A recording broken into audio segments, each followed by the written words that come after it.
It's not damage to President Obama's reputation that's the likely result of the ongoing scandal investigations in Washington. It's trust in government that's in jeopardy. Strategists of both major parties and political scientists say the Internal Revenue Service scandal is the one that could cause the most political harm, more than ongoing controversies over the lethal attacks in Benghazi or the government's seizing of Associated Press phone records. That's because Americans are so familiar with the IRS, which is one of the most feared government agencies. In fact, the IRS is on the leading edge of concern by Americans who are worried about government abusing its power and running amok. The IRS scandal has not hit President Obama personally, at least not yet. His job approval rating has not changed despite the IRS controversy.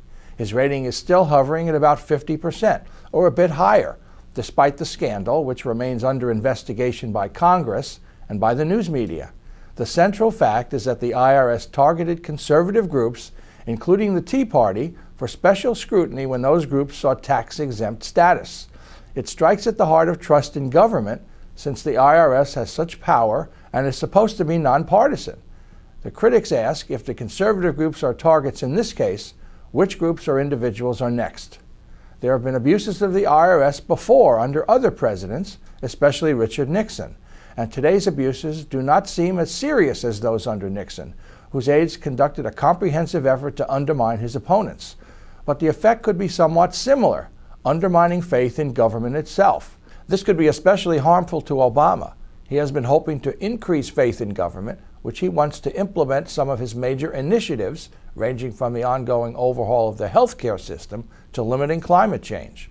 Rutgers political scientist Ross Baker says this scandal could well contribute to the popular impression that whenever government does something, it does it badly. This perception could be very damaging to the goals of a president who is relying on government to do so much. For U.S. News, I'm Ken Walsh.